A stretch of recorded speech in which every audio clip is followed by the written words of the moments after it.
प्रातःकाल दैनिक कार्यों से निवृत्त होकर गौतम बुद्ध के सभी शिष्य एकत्रित हो गए। गौतम बुद्ध ने संदेश देना आरंभ किया और बोले, आज मैं तुम्हें एक ऐसे व्यक्ति की कथा सुनाता हूं जिसके पास सब कुछ होते हुए भी वह दुखी रहता था। गौतम बुद्ध ने कहना आरंभ किया, किसी नगर में एक सेठ रहता था। उसके पास लाखों की संपत्ति थी, बहुत बड़ी हवेली थी, नौकर थे, चाकर थे, फिर भी सेठ के मन को शांति नहीं मिलती थी। एक दिन किसी ने उसे बताया कि आमुक नगर में एक साधु रहता है, वह लोगों को ऐसी सिद्धि प्राप्त कर देता है, ऐसी सिद्धि उसे उपलब्ध करा देता है कि उसे मनचाही वस्तु मिल जाती है। सेठ उस साधु के पास गया और उसे प्रणाम करके निवेदन किया, महाराज, मेरे पास धन की कमी नहीं है, पर फिर भी मेरा मन बहुत अशांत रहता है। आप कुछ ऐसा उपाय बता दीजिए कि मेरी अशांति दूर हो जाए, मेरी अशांति दूर हो जाए।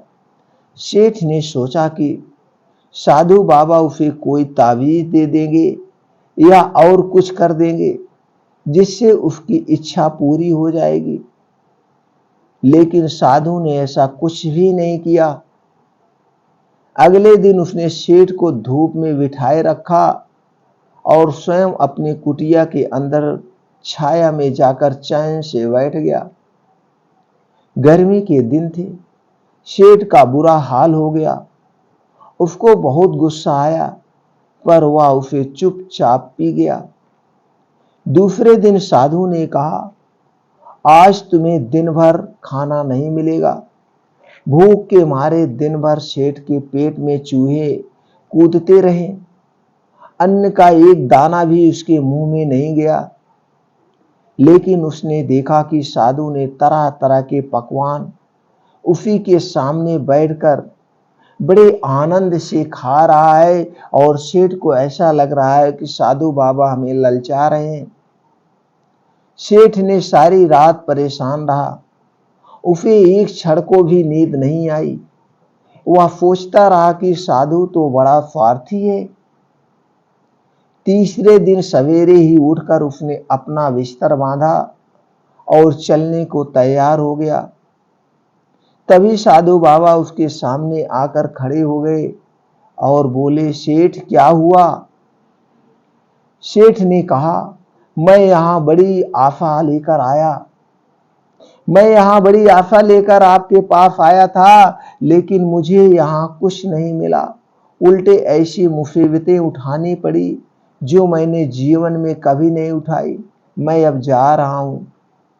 साधु हंसकर बोला, मैंने तुम्हें इतना कुछ दिया पर तुमने कुछ भी नहीं लिया, सब कुछ छोड़ के जा रहे हो। सेठ ने विस्मय भाव से साधु की ओर देखा और बोला, आपने तो मुझे कुछ भी नहीं दिया। साधु ने कहा, सेठ, पहले दिन जब मैंने तुम्हें धूप में बिठाया और स्वयं छाया में बैठा रहा, तब मैंने तुम्हें बताया कि मेरी छाया तेरे काम नहीं आएगी सकती, मेरी छाया तेरे काम नहीं आ सकती। जब मेरी बात तेरी समझ में नहीं आई तो दूसरे दिन मैंने तुम्हें भूखा रखा और स्वयं खूब अच्छी तरह खाना खाया। उससे मैंने तुम्हें समझाया कि मेरे खा लेने से तेरा पेट नहीं भर सकता है। सेठ, याद रख, मेरी साधना से तुम्हें सिद्धि नहीं मिलेगी।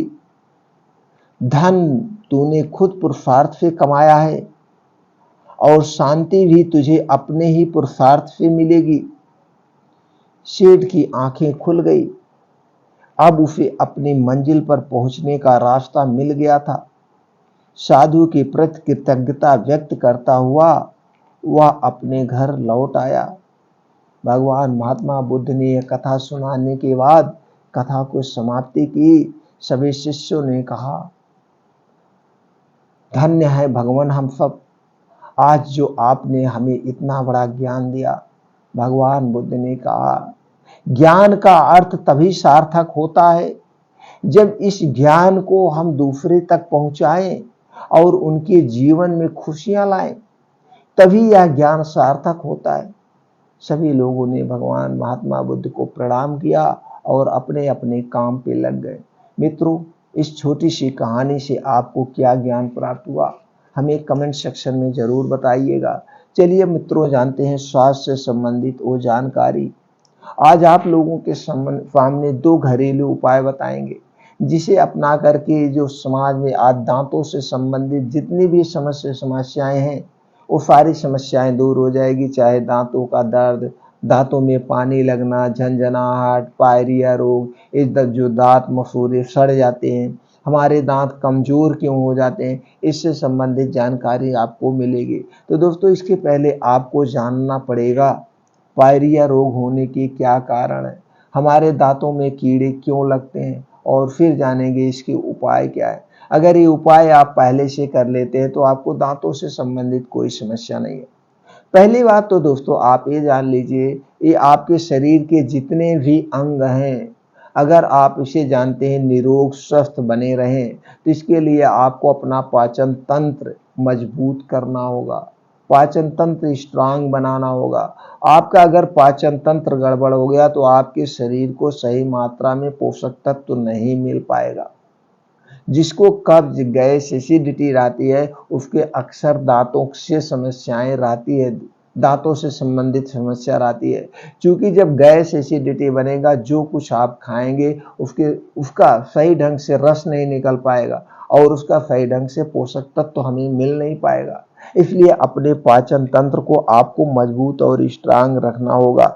तो दोस्तों, अब कुछ चीजें ऐसी हैं जो हमें नहीं खाना है, ये सारी चीजें हमको सेवन नहीं करना। अगर ये चीजें आप खा रहे हैं तो आपके दांत वैसे भी हो, तो पाचन तंत्र आप हो गया। और कुछ ऐसी गलतियां हम करते हैं, बच्चे करते हैं, आप देखते हैं बच्चों की भी हो जाती, वही बड़े लोग भी करते हैं, वो गलतियां हमें नहीं करना है। तो हमें क्या नहीं खाना, पहले ये जान। शुगर की अधिक मात्रा वाले खाद्य पदार्थ हमें नहीं लेना है, एसिडिक फूड का सेवन ना करें, सिट्रिक फूड, जूस, खट्टे व रसीले फलों का कम से कम सेवन करें, शराब का सेवन ना करें, स्टार्च की अधिकता वाले फूड्स ना खाएं। जितने भी बाहर में सामान मिलते हैं, पैकेट वाले मिलते हैं दोस्तों, उसमें स्टार्च की मात्रा अधिक होती है, उसका सेवन आप ना करें। और दोस्तों, एक चीज आपको करना होगा, जब भी आप कुछ खाए पिए, आपको अपने दांतों को उसी समय साफ कर लेना चाहिए। जैसे अगर आप ऐसी जगह पे हैं जहाँ पे दतुअन ब्रश नहीं मिल रहा, दिन की बात मैं कर रहा हूँ, रात में तो आपको अभी मैं बताता हूँ। तो दिन में जैसे कहीं आप ऐसे स्थान पर जहाँ पे आपको दतुअन ब्रश नहीं मिल पा रहा, तो ऐसे अंगुली से दिन में चाहे जब खाएं अंगुली मुंह में डालिए और बढ़िया से आप कुल्ली कर लीजिए, जिससे दांतों में ये सारे अन्न के कण ना फंसे।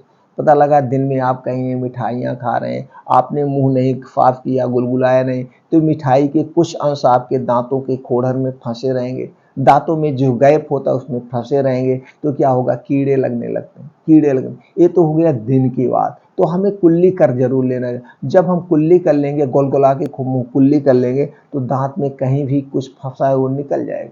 ये हमें दिन में करना चाहिए। और रात में सोने से पहले हमें दातून या ब्रश जरूर करना चाहिए। हम यही कहेंगे सबको दातून करना चाहिए। और कुछ ऐसे दातून होती हैं जिसे हम कर रहे हैं, तो उससे हमारे एक तो होगा दांतों की एक्सरसाइज होगा, उसमें क्या बनाएंगे, कूचा बनाएंगे बर्फ की तरह, उसमें हम मुलायम बनाएंगे। तो फिर जब हम दबाएंगे दांतों की चौभर से, तो दांतों की एक्सरसाइज हो गई, मुंह की एक्सरसाइज हो गई। तो दातून में क्या लेना है, नीम की दातून आता है, बबूल की दातून आता है, बहुत सारी दातून है, जामुन की ले लीजिए। और दोस्तों, एक दातून आती है, ढिठोर का पेड़ होता है, ये आपको सब जगह मिल जाएगा। इसका दातून बहुत ही फायदेमंद, आपको दांतों में पानी लग रहा है, झंझनाहट हो रही है, दर्द हो रहा है, ये सारी चीजों को खत्म कर देगा। और नीम की दातून आप सुबह करिए। जब आप सुबह नीम की दातून करेंगे तो इसमें कुछ रस निकलते हैं, तीखा लगता तो है, लेकिन इस रस को घूट सकते हैं, तो ये आपके आंतों की भी सफाई कर देगा। तो सुबह नीम की दातून करिए और शाम को ढिठोर की या जामुन की या बबूल की, आम की, अमरूद की, बहुत सारे ऐसे दातूनियाँ ये आपके पास पाई जाती है। तो इसकी दतुअन करिए, ब्रश मत करिए। ब्रश क्या है, वो प्लास्टिक का होता है और प्लास्टिक की चीज़ें आप अपने दांतों पे रगड़ेंगे तो दांत घिस जाएंगे। तो ये सारी चीज़ें आपको नहीं। तो खाना खाने के बाद रात में दतून जरूर करिए, आप करिए, बच्चों को कराइए। तो जब आप खाना खाते हैं तो रात में जो अन्न के कण फंसे हुए हैं, यही है सबसे बड़ा कारण, यही है रात में दतुवन ना करना। अगर आप रात में दतून करना शुरू कर दीजिए, ब्रश करना शुरू कर दीजिए, आपके दांत कभी नहीं झड़ेंगे, कभी दांतों में दर्द नहीं होगा। और पायरिया होता क्या है, इसके लक्षण क्या है, अब आप देखते होंगे पानी लगेगा, दर्द होगा। तो दर्द कब होगा, जब आपके दांतों की चौभर में अंदर से कीड़े लग जाते हैं, तभी होता है, तभी होता, अन्यथा नहीं होगा। तो इसके लिए आपको हॉस्पिटल जाना ही पड़ेगा। आपको ये वहाँ पे एक्सरे करके देखना पड़ेगा, डॉक्टर देखेंगे आपको, कहीं आपके दांतों की चौभर में अंदर से कीड़े तो नहीं लगे। अगर कीड़े लगे तो उसकी सफाई की जाएगी, ख्याल रखिएगा, इसका कोई उपचार नहीं है, तो उसकी सफाई की जाएगी। तो जब वहाँ पे चौभर की सफाई कर दी जाएगी, सफाई करने के बाद वहाँ पे कुछ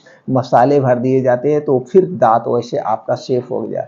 कहीं कहीं कैप भी लगाना पड़ सकता है, ज़्यादा चौभर है, खोड़र है तो उसमें कैप लगाया जाएगा। तो ये उपचार, लेकिन जब तक वो दांत के कीड़े अंदर से निकलेंगे नहीं, वहाँ पे सफाई नहीं होगी, तो आपको कैविटी बनी रहेगी, और कैविटी बनी रहेगी तो आपको दर्द होगा, पानी लगेगा, झंझनाहट होगी, यही है। और इसका कोई ना तो पेस्ट बना ही नहीं है, इतने मार्केट में महंगे महंगे पेस्ट मिलते हैं, ये कोई काम के नहीं होते। ये पेस्ट काम आपको नहीं कर सकता है, आप जान लीजिए, आपको हॉस्पिटल जाना ही पड़ेगा, चेक करवाना पड़ेगा। तो दोस्तों अगर प्रक्रिया कर लिए तो आपको वो दांतों से निजात मिल जाएगी। अब अगर आपने ये उपचार कर लिया, अब आपको और क्या करना है, तो दोस्तों आपके दांतों में कीड़े ना लगे, दांतों में सड़न ना हो, तो इसके लिए आप रात में ब्रश करिए, सुबह खाने के बाद ब्रश करिए, ये प्रक्रिया अपनाइए। और कुछ ऐसी चीज़ें खाना पड़ेगा जिसमें विटामिन सी, जैसे आंवला आप खाइए, आंवला आपको खाना है, कैल्शियम वाली चीज़ें ज़्यादा लेना है। कैल्शियम चीज़ें में आप दूध लीजिए, कुछ ऐसे बीन्स आते हैं, हरी साग सब्जियाँ आप लीजिए, हरी साग सब्जियाँ खूब खाइए। कुछ ऐसे फ्रूट्स आते हैं जिसमें calcium, vitamin C, vitamin D3 पाया जाता है, इसे आप लीजिए। और सबसे बढ़िया स्रोत है कैल्शियम और विटामिन D3 का, सूर्य की धूप।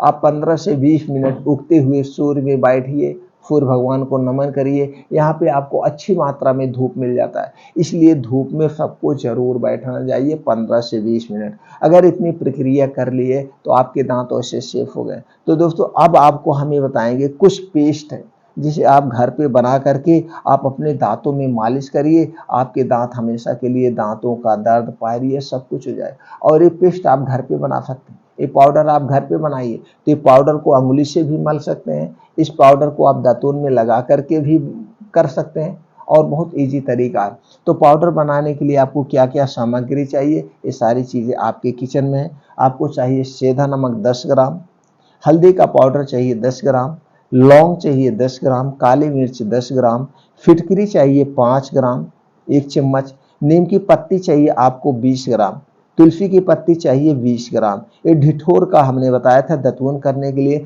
इसी की आपको छाल लेना है, कितना लेना है, 20 ग्राम। ये नीम की पत्ती, तुलसी की पत्ती, ढिठोर की छाल, इसे लेने के बाद आप सुखवा लीजिए, बढ़िया से सुखा लीजिएगा, इसका पाउडर बना लीजिए। काली मिर्च, लौंग, ये सारी चीज़ें आप पाउडर बना लीजिए। हल्दी का जो पाउडर है दोस्तों, पैकेट का नहीं चाहिए, साबुत हल्दी लाके वो पाउडर बनाइए। जो पैकेट की हल्दी मिलती है उसमें आर्टिफिशियल कलर होता है, इसलिए वो आपके दांतों में जाके पीलापन ला देगा, इसलिए वो हल्दी आपको नहीं लेना है। बाकी जो हल्दी आप बनाएंगे वो हल्दी दांत में पीलापन नहीं लाती है। तो ये सारी चीज़ें मिलने के बाद ये आपका पाउडर तैयार हो गया। अब इसी पाउडर से आप करिएगा तो आपको दांतों का दर्द, पानी लगना सब कुछ शांत हो जाएगा, सब कुछ ठीक हो। अगर इसको आप बराबर कर रहे हैं, शाम को सोने जाइए, बस अंगुली में लीजिए या दातून में लगाइए, बस मल दीजिए। अगर दातून नहीं पा रहे हैं तो भाई आप जो आपका फेवरेट ब्रश है उस ब्रश में लगा के कर सकते हैं। देखा, अगर आप सुबह शाम कर रहे हैं तो दांतों का दर्द वगैरह सब शांत हो जाएगा।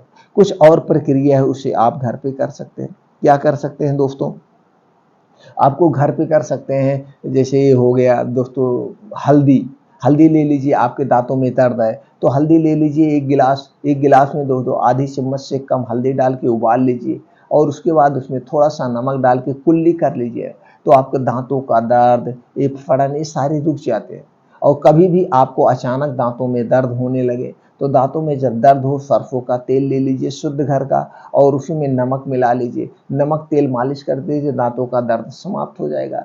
लेकिन जब दांतों का दर्द हो, झंझनाहट हो, सड़न हो, तो आप मान के चलिए आपके दांतों में कीड़े लग रहे हैं, आपके चौभर में अंदर से कीड़े लग रहे हैं, तो अंदर से कीड़े लगने का एक ही उपाय है, आपको हॉस्पिटल जाना पड़ेगा। हॉस्पिटल जाके उसका डॉक्टर एक्सरे लेंगे, देखेंगे सड़न कहाँ है, फिर उस दांत की सफाई की जाएगी अंदर से, और जब वो खोड़हर जो है उस खोड़हर को उसमें जो है मसाले डाले जाएंगे, आपका अस्थायी उपचार हो गया। और दोस्तों एक चीज़ और करना है, आपको कैल्शियम बराबर मात्रा में मिले तो आपको 1 गिलास रोज रात में दूध लेना है। एक दूध पैकेट का नहीं चाहिए, ये दूध घर का चाहिए, आपके घर का हो अति उत्तम है, नहीं तो किसी के घर से लीजिएगा। और उस दूध में आपको आधा चम्मच दालचीनी का पाउडर मिलाना है, आधा चम्मच दालचीनी का पाउडर। ये दालचीनी 2 टाइप की आती है दोस्तों, आप पाइप वाली दालचीनी लेंगे, पाइप वाली दालचीनी सबसे अच्छी होती है। ये पाइप वाली दालचीनी को उसी में डाल करके दूध में डाल के उबाल दीजिएगा। उबालने के बाद रोज रात में सोते समय इस दूध को पिएंगे। तो जब इस दूध को पिएंगे तो आपके शरीर में कभी भी कैल्शियम और विटामिन डी की कमी नहीं होगी, आपके दांत हमेशा मजबूत बने रहेंगे। तो दोस्तों आप अपने दांतों की सुरक्षा करिए इन उपाय को अपना करके।